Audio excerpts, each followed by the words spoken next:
This is my official review of the GoPro Hero5, which is being recorded on as we speak. So for this, I've had the GoPro for several months now, and it's actually given me about enough time to kind of go through what I've wanted through, to review it. I did dunk it in like a thing, bowl of water, which I'll probably throw in for some B-roll for you right now. So I like to go through like the pros and cons of each device that I do get in for review from different companies. So let's go through the cons, or the pros actually first. So the first one is durability. This thing is pretty damn durable. I mean, I've dropped it several times and it's still kept recording. Its body hasn't really shown any like dents or dings or anything. There's one little nick in it, but really it's held up pretty darn well. Even dropping it in water, tossing it through like sand and stuff, it's held up really good, which a good action camera should. Video resolution selections are incredible. It goes from like 720 at like 240 all the way up to 4K at 30 frames a second. And it does do 1080 at 60 frames per second, so which is pretty damn good, for any action camera being able to handle all those different resolutions between 720 and 4K and at different frame rates. Accessories, oh my god, there are tons out from the official GoPro company, their accessories, and several other like third-party companies that do make accessories for it, for like the frame, to put it in, so it's like you can use it like on the handle, to use for like vlogging and stuff, and it gives you access to the ports on the side. When you do take the door off the actual GoPro, and many other things like the water housing and everything, external mics and everything you can use on this. Also, there's the GoPro official app, which I do use on occasion to use it like as a secondary viewfinder, to download anything off the camera, off the SD card onto my phone for like pictures or video that I do want to quickly edit and quickly upload to like any photo sharing service or video sharing site.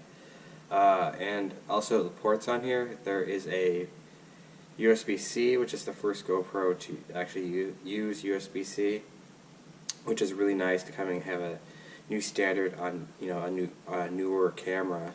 And there's a mini mini HDMI to it, so you could connect it right to your TV, show like their family members to, like the action shot you did for like snowboarding or whatever, and show that live right on TV unedited. And for the cons, I went through, there's a few of them. The audio quality is okay, but when you do put the frame on, the audio quality goes down a little bit more. You get this rubbing on the mics when you're in post. It gets kind of annoying. You don't notice it when you're just filming, but in post, yeah, it gets a little bit annoying. So it does kind of mask some, like if you're talking and it moves and it rubs the mic.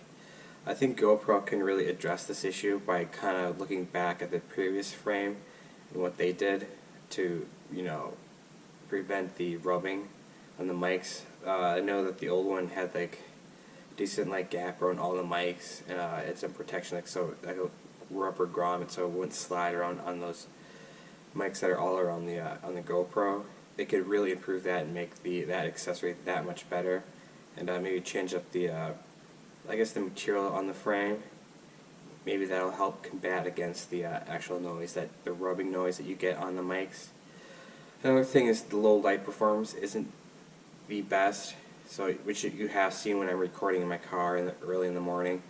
I have to flip on like a little light, but the light doesn't do much, but still the low light can be improved dramatically, because there'll be times that you'll be maybe going through like a cave or something that you need the better low light performance. Another thing that they can improve upon is the external mic support, because right now you have to buy like a dongle that hangs off your GoPro that's plugged into the USB-C port, and you have to take off the actual door, so it kind of negates the waterproofing of it. So if they could take that dongle and shrink it down a lot, or maybe just have you don't have to use that, the dongle is part of, to use the that particular attachment to it. So I hope they can alleviate that. Maybe if they do have a dongle, make it smaller and slide completely into the GoPro, kind of like the backpack did, the battery extension. So like make it like a little tiny brick, and which won't hurt the waterproofing. And so you can plug into your an external mic, or a smaller adapter dongle, maybe 8 big, so it can go onto the 3.5mm to USB-C, which would help us a lot for people that do need that better sound quality on it. So another thing is battery life. There's been a few times where I've had the GoPro at like 75% battery life at night, and that's maybe about 10 o'clock, then I wake up the next morning and the battery would just be dead. I mean, I turned it off, completely off at night, and somehow I went to go try to record a clip or something in the morning, the very next day, the battery would just be dead. I don't know why. It's the weirdest thing, that just kind of a fluke. It's happened to me at least twice. So it kind of makes me wondering, about the battery. So I'm just curious to see if it's an actual hardware thing or a software thing, but I hope they do alleviate that. But maybe if you're worried about battery life, maybe buy a few extra ones. Sorry for that. That's just my brother's dog, Sandy. So maybe if they, if you don't want to deal with that, just buy me a few extra batteries and a little charging station, so that you do have like a few extra fresh batteries on hand.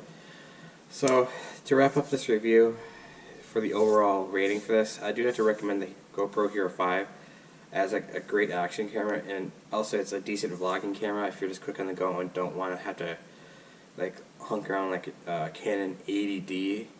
So this would be perfect for you if you just want to get that little candid shot, if like in a store or something, like at a Target, and you just want to vlog when you're there and not be kind of sticking out like a sore thumb. This is the perfect camera for that too. So if you're really into like sports and action things, this camera is the best one on the market. There are cheaper knockoffs that just don't really compare to the GoPro, the big, This is my review, so I would highly recommend this to anybody really that wants a decent camera for action vlogging, for action camera, or vlogging in general. So that's been my basic review of the GoPro Hero 5, and I hope to get the new one sometime after the holiday. So I'll catch you guys on the next one. Have a great day.